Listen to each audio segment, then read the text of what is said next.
Hello, it's Dawn Michelle and welcome back to my channel. Today I thought we would take a look at the Mystic Palette Tarot by Ciro Decks and talk a little bit about how I found working with this deck, kind of some of the stuff that I've been using it for, and I want to talk a little bit about this particular artist's work and the relationship that I've had with it, because Ciro Decks deck was the very first tarot deck that I ever bought for myself. So there's kind of a little bit of nostalgia here for me with his particular work. I do want to do just a quick little flip through as well. I've put all my cards back in order so you can take a look at the deck if you haven't seen it. We'll take a look at the guidebook and we're going to do some pairings, but I do want to talk a little bit about how my work has evolved, or how my relationship with this particular deck has evolved, because I think it's interesting to sometimes hear about and talk about some of the things, the changes and the transformations that happen in our tarot practice. The very first deck that I ever purchased for myself is this one that I've showed many times, because this deck is, I've shown it in a lot of VRs and stuff. It's not a deck that I work with anymore, but this is the Legacy of the Divine. I definitely showed it in my Well-Worn Decks VR. It's definitely a well-worn deck because it was the only deck that I had for many years. Now, I've told the story about this particular deck where, you know, I went into a local metaphysical shop, I don't know, 15 years plus now ago, and I went to buy my first tarot deck. I had been learning to read tarot with some decks that were owned by a friend of mine, and I was ready to go ahead and get my own. The shop owner had mentioned, you know, this was new and it was really popular and I should probably get it. So this was the deck that the first deck that I ever had, the first deck that I ever worked with on a regular basis. And this was the only deck that I used for many years. And the guidebook is like worn and highlighted and written in and like dog-eared and still has sticky notes all over it from me kind of working my way through this deck. And so this was kind of where my tarot practice, my personal tarot practice started, because I had learned to read tarot, but hadn't really developed any sort of a practice of my own until I got my very own deck and I was able to work with it on a regular basis. So this artwork and this deck was my real first adventure into having any sort of a regular tarot practice. So although it's not a deck I read with at all anymore, and it's definitely, it's not really, it's a beautiful deck, but it's not really my kind of aesthetic when it comes to tarot decks these days. I do love this Eight of Swords. This was one of the cards that kind of really confirmed my own ideas about the Eight of Swords. There are some definite, you know, like fundamental cards in this deck that were key to me developing my own kind of understanding. And I'm trying to just real quickly look through and see if I can pick any out. I do really like this Ten of Wands because, like, sure, it's burden, right? We see that he's carrying the load, but like he's carrying it and he's determined, and I love that. I know this isn't like really supposed to be a video about this deck in particular. I do like this Three of Swords better than a lot of them that I've seen, because at least we're kind of, there is the tear and the heart. So yes, we're tying into that Rider-Waite-Smith heartbreak, but we're also very much close in on the head. We're close in on the eye, and we see that the swords are kind of around the head. That ties into my numerological understanding of the Three of Swords, which is, you know, 3 is a number of growth and the swords are the suit of the mind. So put those together, you get growth of the mind. Yes, that can come from hard things, but it's not the only way that we grow and learn lessons in the suit of the mind. So I do like this one because it kind of did open that up a little bit, because a lot of Rider-Waite-Smith decks are very tied into that traditional heart with the 3 swords pierced through it. That's a whole nother discussion for another time. But there were some key cards in this one, this Eight of Swords in particular, that really did kind of help me to solidify my own understanding of particular cards. And so this deck was foundational for me. And I think I've mentioned it in like my very first video I ever made, or maybe it was my second video, talking about my foundational decks and decks that I started with, decks that have helped me learn and grow over time. And it's interesting because this deck kind of represents for me where I was when I started reading tarot. All the figures are quite young. I was quite young. And we do have some older figures, but for the most part, it's mostly younger people. Very fantasy-like, and that's definitely where I was at that time in my life. And so this deck really does kind of encapsulate where I started with my tarot journey. It's also very Rider-Waite-Smith, and even though I didn't technically learn using the strict Rider-Waite-Smith system, what I learned was more of a blend of Rider-Waite-Smith, a little Thoth, very heavily into the numerological and elemental associations of the tarot. But because most of the tarot decks that I had access to were basically Rider-Waite-Smith decks or Rider-Waite-Smith actual clones, that it took a lot for me to kind of work my way around all of that. So I have not ever bought another Ciro Marchetti deck, and that's nothing against the creator. And let's just go ahead and flip through this deck while I'm kind of babbling. I have edged mine. This is an indie deck, and there is two versions of this. So this is the sepia tone or muted edition, I think might be what it's called. And there is a full color, a colored edition, where we've got the bright, bold colors, really similar to what we saw in the Legacy of the Divine.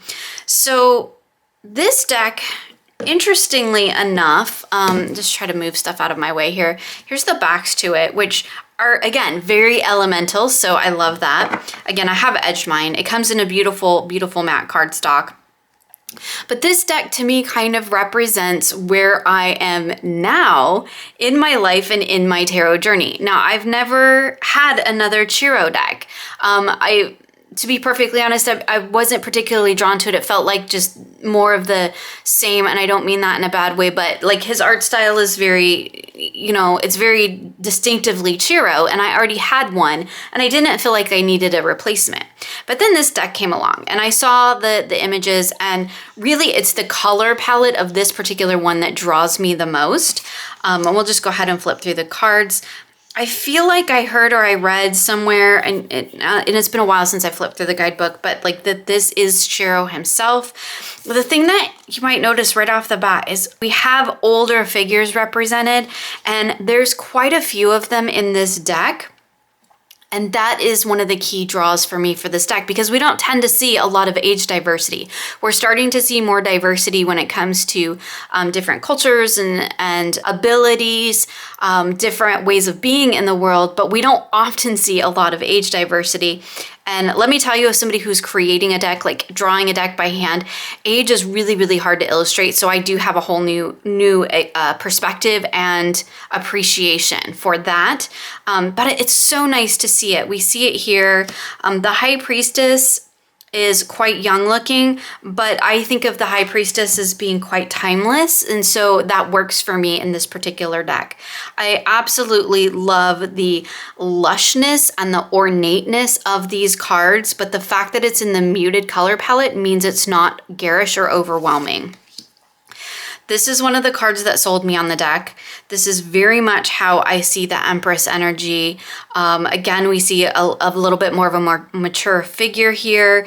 We have all of the different kind of the flora and the fauna coming together. Her hands are lifting up out of the water. She very much feels a part of the world. And that is how I really see the Empress, is kind of like almost like the world embodied, the world personified as the Empress. That Mother Nature, really get a strong sense of that with this card, so I love it.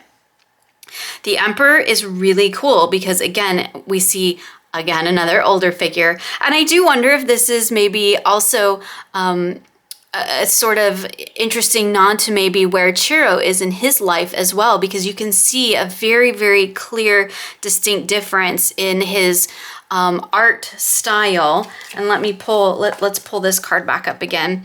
The amount of detail and texture and layers that we get in the newer decks are just phenomenal. And like, it's this really beautiful example of how accomplished this artist has become. And I'm sorry, this is going to be a little bit of a kind of a gush over this deck video because like this deck is really, really cool and it has a lot of things going for it. I love this emperor with, again, the older figure, and we have the statue, which makes me think of kind of that idea of kind of breaking through maybe what tradition has told us about the emperor or the emperor energy and seeing the softer underside of it. I just love that. This is one of my least favorite cards in the deck, and it's just because it's very popey.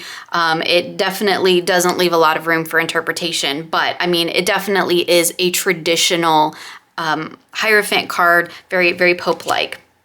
There are quite a few of these sort of jestery images kind of tying back into that theme throughout this deck, as we saw in the Legacy of the Divine, which I think is a common theme in a lot of Ciro's decks. But again, I only have these two to really compare. For me, the Lovers is more about personal divinity, personal choice, and recognizing that connectedness within ourselves, and we don't necessarily get that in this card. This definitely feels almost more like a two of Cups card for me, but since this is a Rider-Waite-Smith deck, I get it, I'm on board with it, it works. This Chariot is awesome. I love this where we have the black and white horses, and they're kind of pulling in opposite directions, which is interesting because you don't normally see that. And again, this is me totally going off my intuitive hits and my own personal understanding of the tarot. What is in the guidebook might be and is in many cases vastly different. So if you're looking to read this deck more as the creator intended, then you definitely want to get into the guidebook, and we will take a look at that. But I love this idea of these two horses kind of pulling in opposite directions because it's kind of a card that for me calls to mind, like, you need to pick a path. You can't be constantly pulled in different directions or you won't get anywhere. You need to pick a direction, you need to pick a path. And I think that that's illustrated well here. This Strength card is beautiful. I love that we have the white tiger instead of the traditional lion. It's just something a little bit more majestic. It's almost kind of like softer, and I feel like it's a bit more rare too. It's like this connection between the human self and the animal self, the individual self separate from nature, separate from the primal state of the world. Like that integration, that cohesion is quite rare, that we find people who are able to really successfully balance those things. And so I think this is a beautiful depiction of that. And the choice of the tigers for me represent that rarity of that's like something we need to work toward. It's not innately common to all of us. This is a call to integrate that. This Hermit card is stunning. Again, love the older figure. I love that the lamp is first and foremost, and I love that the hermit is actually a part of the trees. It's like really this call to not just go within, but to go within and to connect on that really deep intrinsic level. It's beautiful. This wheel is quite interesting. It definitely has more of a fortune-y kind of feel to it, which is not really how I see the wheel. But again, beautiful depiction. I love that we have the palmistry hands here. I think that's what those are. The little models where it kind of tells you where things are on the hands, and they're holding the tarot cards, which are Marseille cards. So it's just a nice little nod to the history and the way that things can grow and change and evolve. And I think that is quite beautiful. Here's Justice. I need to pick up the Pacer, will be here forever. Beautiful Justice card. I love this Hanged Man where like he's in the tree and he's kind of tied to it, but he's also like, he's very much a part of it. He's also just kind of surrendering to the experience. This Death card is one of my favorites. It's just a beautiful card. There's so many beautiful depictions. I love the texturing going on in the background. There's also some words back here. And again, she's holding a traditional Death card, which is quite cool. So here we have Temperance with the beautiful angelic energy. I love that, the kind of merging. And to me, this is very cosmic, which I love. It's like the angel above is merging, the Temperance angel is merging the aspects of self and pouring it down into the world. That's kind of the vibe I get from that. The devil is super cool in this card. Would definitely get that Pan energy. There's a little nod to the sort of biblical devil of, you know, offering the apple of knowledge. We have the snake. There's also a gift within this card, which is really fantastic. There's stuff to be learned in the devil for sure, and I think that this card illustrates that beautifully. This tower is great. I mean, it's a pretty traditional tower. We have, you know, the lightning striking the building and the person falling out of it. But again, it's on this really stable structure, which I like to see because the building is actually coming, like it's actually rooted into the ground, which is wonderful. Beautiful star card, very sort of vintage looking, very nostalgic, and, you know, gorgeous illustration. This card is not one of my favorites, mostly just because it's the whole face in the card, but I really get where he's going with it. So then we have this sun card here, which I love the planets, and I love that the hand is holding like this sun medallion. It's an interesting and different depiction. And a lot of these are they still Rider-Waite-Smith based, but a lot of them do something really different. This is a very interesting judgment card where we have the hand actually kind of coming down and lifting the people up. And then the world card. Here we see kind of that Fool energy again, like heading like into the world, into the completion, which I like. You know, it's not like my favorite depiction, but I get it. I'm on board with it. Look at this ace. This ace is so powerful. I love it. I'm going to try to flip through the minors a little bit faster because I know we've already been here for quite a while, but I love, you know, this is the potential. It's the potential of the suit. I love it. This Two of Swords is quite wonderful. Definitely get not just that stalled idea of trying to make a decision, but I feel like in this aspect, like, the decision's been made. She's made the decision and she's doing what she needs to do from it, which is fantastic. This Three of Swords, unfortunately, is like I almost prefer the depiction in the Legacy of the Divine over this one because again, it's very locked into that heartbreak, like probably even more so than the other one was, which is just not how I read the Three of Swords, but it's very traditional Rider-Waite-Smith. So, but again, it's an older figure, which is lovely. Four of Swords is quite beautiful. We have this angel that's actually resting or surrendering and kind of releasing, which is quite interesting. This Five of Swords is beautiful. And look at the detail in hair.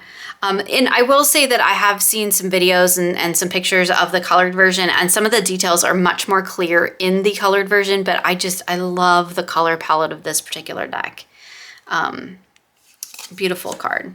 This Six of Swords is gorgeous, very ornate, very lush. And the Seven, I do like this Seven where we're not locked into that thief energy.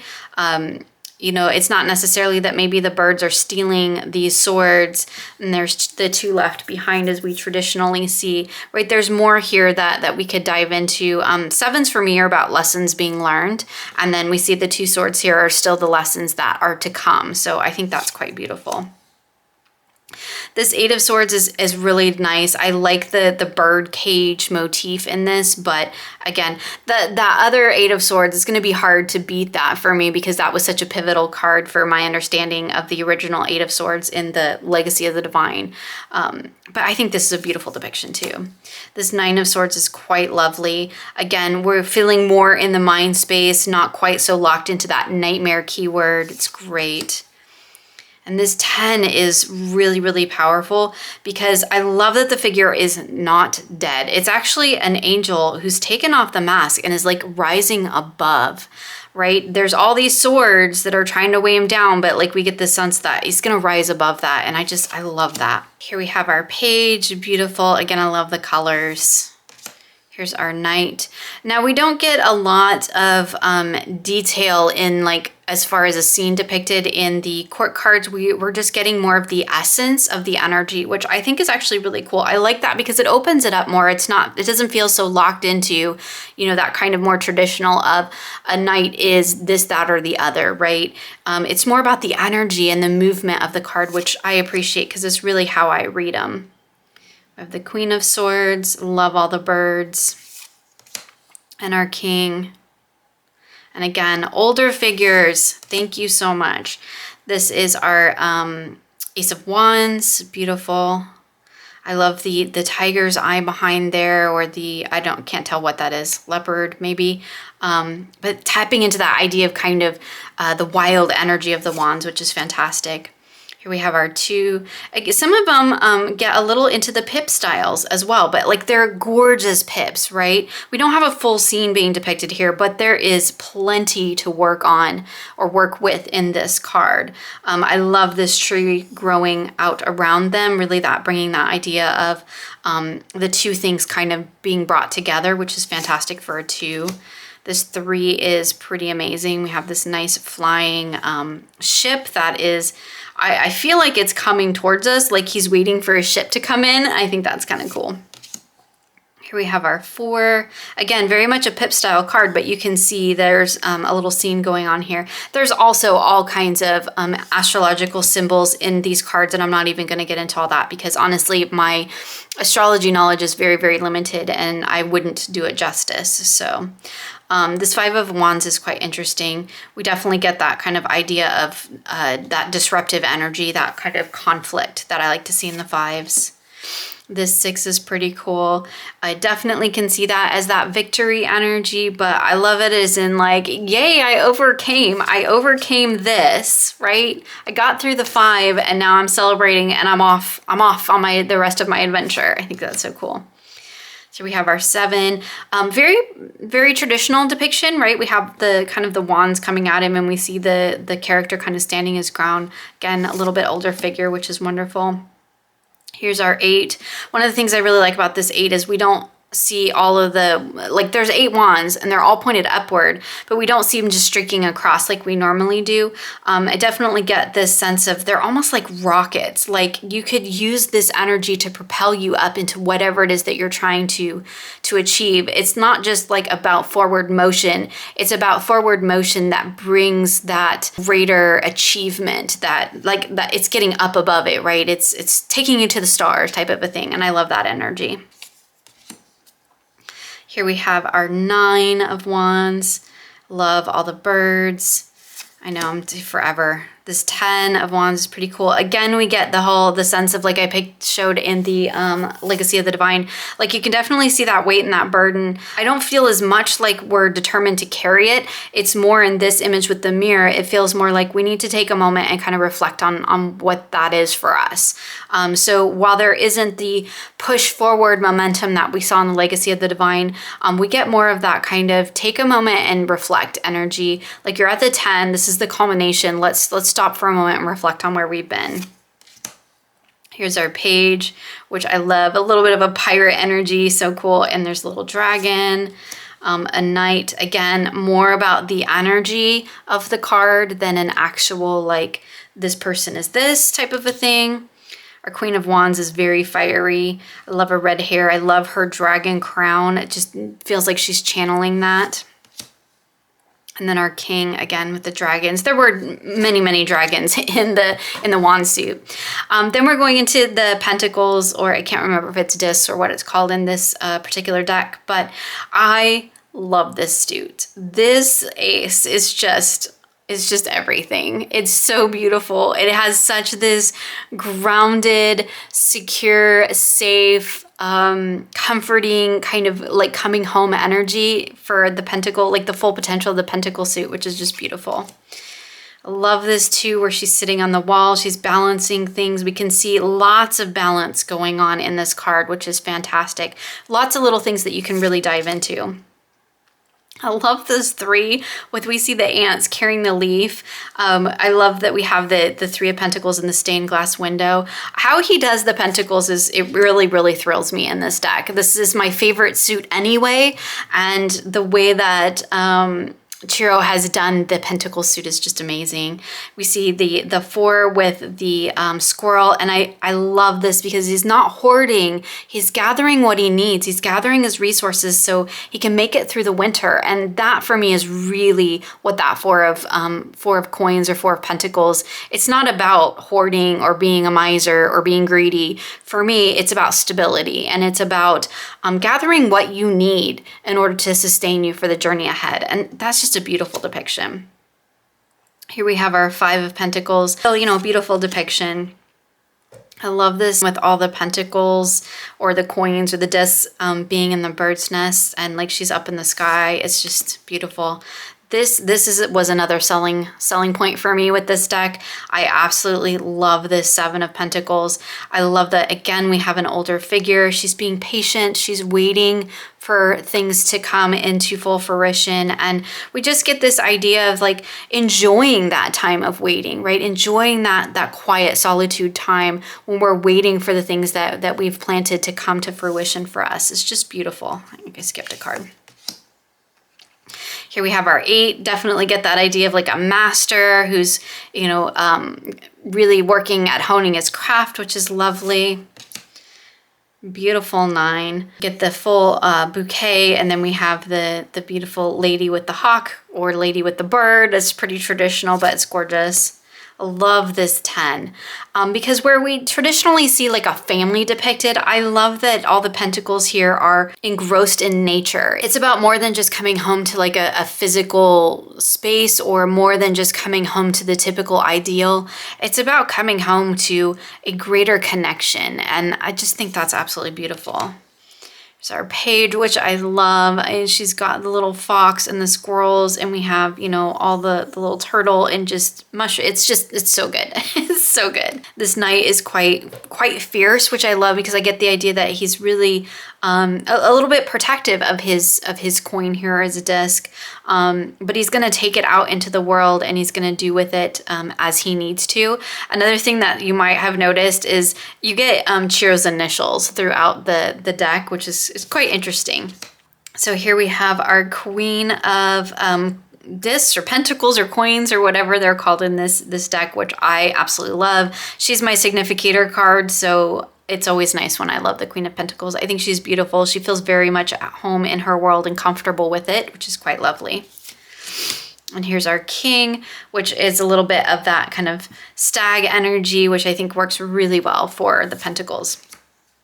Okay, and finally we have our Suit of Cups. I know, been here forever. Beautiful Ace of Cups. Again, love that full potential we see here represented in this kind of open cup, and it's in the water. It's actually submerged in it. So we see the fish around it. It's just beautiful. This Two of Cups really reminds me of the Two of Cups in the Legacy of the Divine. But I love that the faces are like of stone almost, like they look like they're a part of the sea. And I just think that's pretty cool. There's our 3 with our mermaids, quite lovely. I love this 4. It's, again, just that idea of quiet and solitude and really being at home with our emotions. For me, the 4 of Cups is about finding that emotional balance. And this card, I think, just represents that beautifully. And it's just a gorgeously illustrated card. This 5 of Cups is quite powerful too, because we definitely get that sense of heartbreak. See, for me, the 5 of Cups is the heartbreak card. It's not the 3 of Swords. 5 is a number of disruption. Suits are the cups of the suit of the heart. And the most disruptive thing you can have happen to your heart space is to have your heart broken. And so I feel like this just represents that beautifully. Gorgeous 6, tying into again to that idea of nostalgia. It's beautiful. That kind of happier times, happy memories. I love it. And the 7 is quite traditional with the kind of all the different things represented in the cup, but it's quite interesting things represented in here, and I quite do quite like that. There's his initials again. It's kind of like Where's Waldo with this deck and trying to find the initials. I'm not 100% sure they're in every single card, but I do want to go through at some point and see if I can find one in every single card, because I feel like there might be. This 8 of Cups is wonderful. She's not only is she moving away from all of this tumultuous waters here and the cups that are in, but we see the kind of sun opening up behind her, kind of beckoning her forward. This 9 is interesting. It's not really one of my favorite cards in the deck because I like to see a little bit more of that kind of more of a personal contentment, personal fulfillment. And I don't necessarily, because I'm not a wine drinker, I don't really make that association with this card. This 10 of Cups is quite beautiful. I love the idea that we have, you know, kind of the family portraits. We have our pets down here. We have the book. Yeah, gorgeous, gorgeous card. Here we have our page. And she's beautiful. She's holding the cup. The Knight, again, more about the energy of the card. I love that. This queen is quite interesting. She feels very powerful for a Queen of Cups. She has a little bit of a fiery energy too, and I think that's great. It's about, you know, about really knowing and accepting and being at home with your emotions. I think that's quite lovely. And here's our king, which totally gives me Poseidon vibes, and I think that's totally cool. Okay, so that was a really long, much more detailed walkthrough of this deck than I originally had intended to do. But like, I feel like there's just a lot to say because this deck, as I started to say, or maybe I did say at the beginning of the video, like I feel like this deck represents more where I am. Like the figures are older, a lot of the meanings feel much more expansive and refined, whereas I feel like, and even though some of the cards do like lean very Rider-Waite-Smith, I feel like I'm not quite so locked into that interpretation as I maybe was in this deck, where you know, the interpretations did feel much more in the traditional Rider-Waite-Smith style of reading. I think it's just a good example of like how we grow, how we change. I'm just gonna take a quick flip through the guidebook because like this video is not really about that, but I do want to show you that there is a guidebook. It's written by Lee Burston. It says this deck uses the theme of meanings often cited by readers and authors to the classic Rider-Waite-Smith tarot, but only as a starting point. Many of the Mystic Palette cards deviate from those meanings and travel their own path. I think that's one of the things that really gets me about this deck, is it does feel like my own journey has changed and transformed over time. I feel like this deck really represents kind of where I am versus where I came from. So we have a little bit about reading the deck. We have an introduction by Ciro himself. I do believe this is a self-portrait.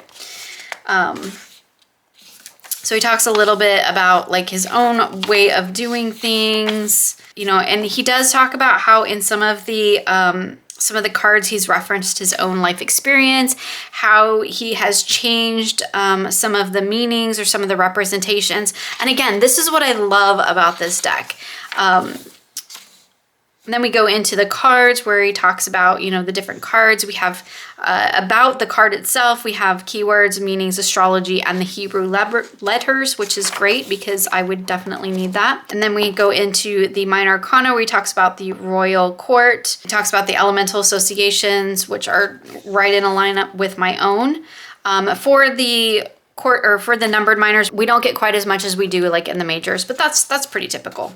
Anyway, it's a really interesting read. I have enjoyed going through this book. I've skimmed it. I haven't really read it cover to cover, but it's a nice book and it's a nice guidebook, and it does talk about the things that are on the cards and what we're seeing and experiencing, so that's quite lovely. Let's talk real quick about the cardstock, and then I want to talk about some of the decks that I've paired it with.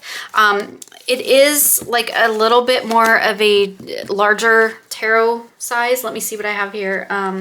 Well, I mean, we can compare it to the Legacy of the Divine, right? Because that's a typical Lo Scarabeo. So no, it's a typical Llewellyn. I think it's a Llewellyn deck. So you can see it's a little bit larger.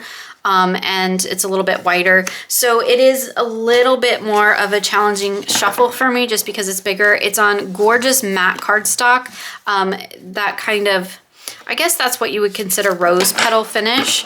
I do have a bit of a struggle get my hands around it, but as you can see, like it actually riffles and bridges pretty well.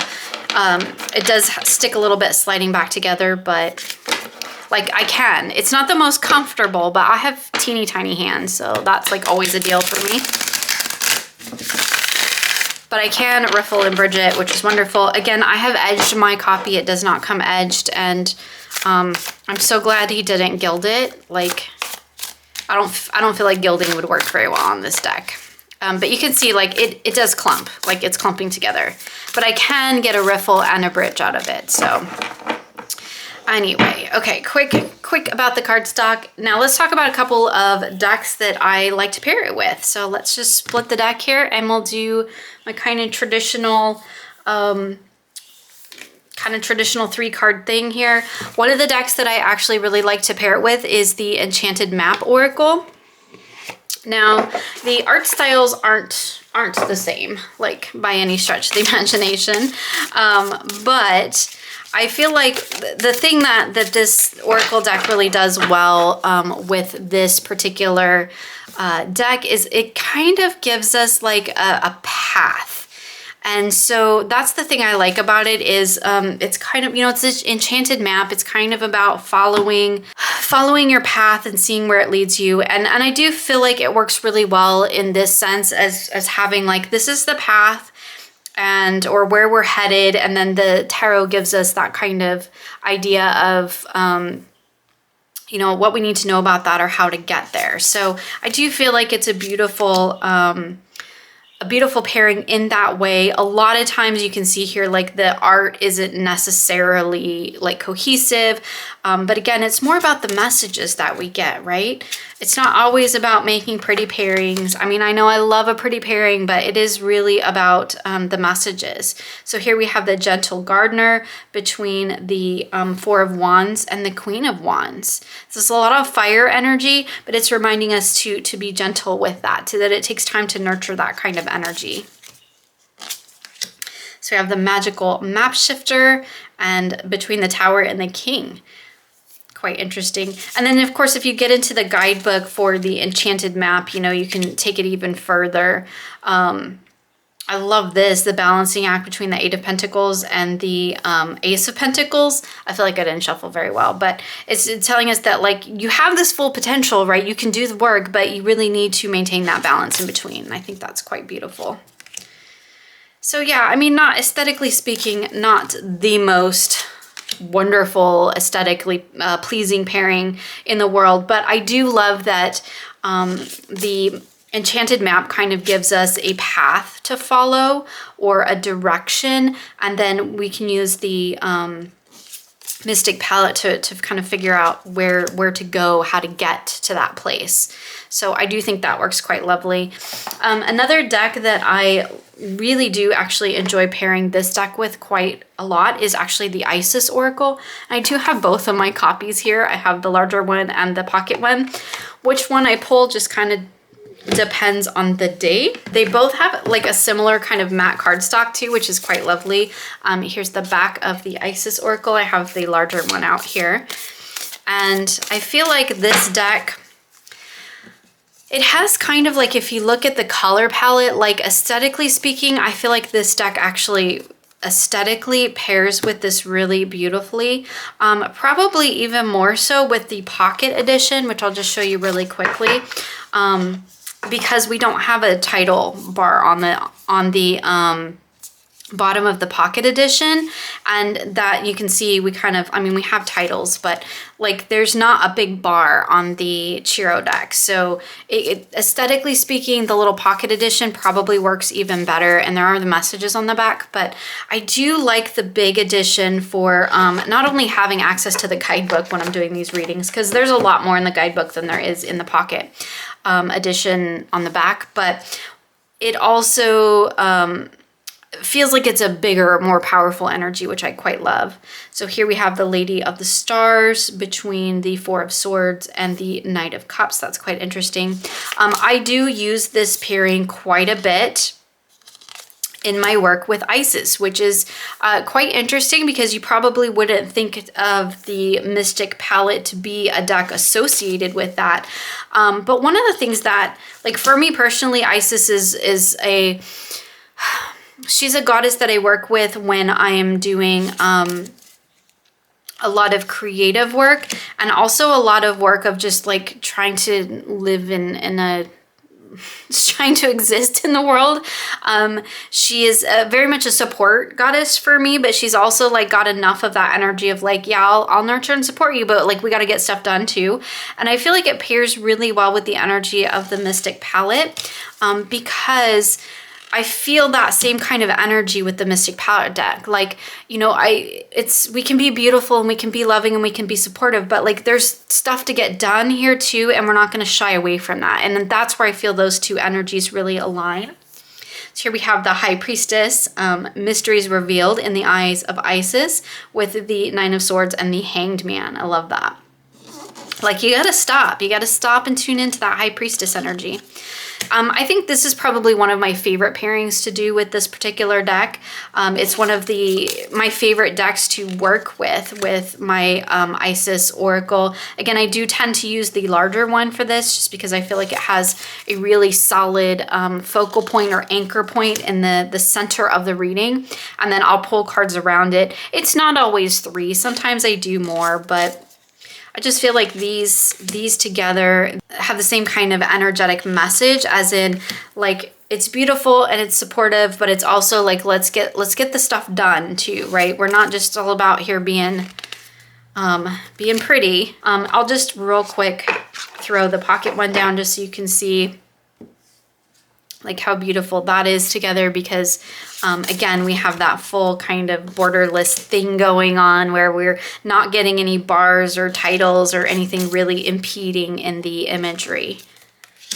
My tried and true botanical inspirations. Like, this is one of those decks that, like, I pair with everything. It's one of my most used Oracle decks in my collection.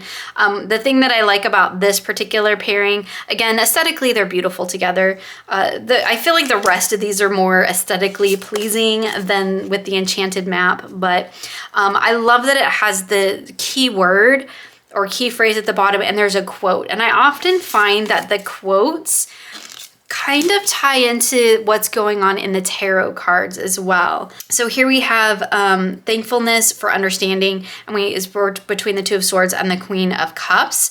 And it says, before we can forgive one another, we have to understand one another. And I think that is just absolutely beautiful, the way that kind of intermingles together, because we have that Two of Swords, again, swords being that suit of the mind, right? So before we can forgive and be in this Queen of Cups, we have to understand. We have to know what's going on. We have to have understanding for each other. And I think that's beautiful. So here we have devotions and dreams fulfilled. The future belongs to those who believe in the beauty of their dreams. And how beautiful is that between the Ace of Cups and the Ten of Pentacles there? I mean, yeah, the way that the little quotes in particular, like, it's always interesting when I pull out this deck because sometimes it's the keywords, sometimes it's the flowers, sometimes it's the quote on the card that really called to me. And with this particular deck, it's almost always the quotes that just really tie in together. So here we have 2 wands. There are 10 and our 6, and the quote is, I felt like an arrow pulled back and ready to be launched into something big. How beautiful is that? Okay, last one for this. No mud, no lotus, between the Hierophant and the Sun. Quite beautiful. Let's pull one last oracle in. This is the Wisdom of Heavies. Hopefully I am pronouncing that correctly. I feel like I say that every time I show this deck or talk about it. This is an interesting one because it's got a little bit of a different art style. It's more of that kind of photo collage-y, more in line with the Enchanted Map. But there's a lot of texture in this particular deck. And I find that the messages do tend to work quite well. And we get a lot of kind of those earthy colors tying in together. So we'll just flip through a couple of those. We have the pause for reflection in between the Seven of Wands and the Page of Pentacles. That's quite beautiful. Offer up gratitude between the High Priestess and the King of Cups.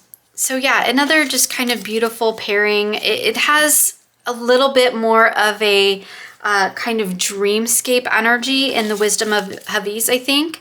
A little bit less in the real world, more in kind of that dreamscapey realm, but I feel like there's a lot of cards within the Mystic palette that also exist in that kind of somewhere between the dream state and reality.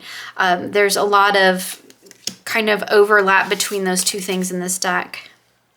Look at this one, create silence, and we are between the Judgment card and the Devil. I mean, that's just pretty cool. So that's a look at the Mystic Palette Tarot, which I think I've got my cards all flipped around different ways now. I really appreciate how things have changed in this deck and how Ciro has kind of, you know, held to tradition, but has also not been afraid to go his own way. Yeah, look, I've got cards going every which way, so we're not going to worry about it right now. Let's do this and see if that helps. Yeah, it's just, it really is representative of kind of, a lot more representative of where my particular practice lies and how I interpret the cards than, say, you know, my original deck here in the Legacy of the Divine. It's just, yeah, it's a gorgeous, I mean, look at this color palette too. Like, I'm a sucker for this color palette. It's just a beautiful, beautiful deck. And I love that it has really, it's a very, it feels like a very mature tarot, where this feels like, you know, my 20-year-old tarot. So it's quite interesting to see how things have changed, not only in like the art that Ciro's creating and his own expression of the tarot, but it kind of reflects my own, which is so cool. And I just thought it would be fun to kind of take a moment and talk about that, or a really long moment here and talk about that and share kind of my thoughts on the deck. I think it's an absolutely beautiful deck, kind of considered a little bit of an underrated deck. It is an indie deck and it's available on his website, so it's not mass produced like the Legacy of the Divine, not quite as readily available, but I feel like it's a beautiful deck that has a lot to offer, and I never see anybody talk about it. It's by far my favorite Ciro deck. I still keep my Legacy of the Divine because, again, it was my first. I keep it for nostalgia reasons, but this deck aligns much more closely with the way that I read tarot now, and all of the things that I've layered over that initial base meanings that I learned, the initial bare bones tarot that I learned originally. And then this is where I started layering meaning over. And this is kind of where I've gotten to now, which is just super cool to see that actually reflected in a deck that was made by the same person who created the very first deck I ever had. So I thought that was really cool. So I just wanted to take a moment and share about this deck. As always, my friends, thank you so much for joining me. I will have links for everything that I've shown here in the description box below for you. I hope you enjoyed this video, and I look forward to sharing with you again soon.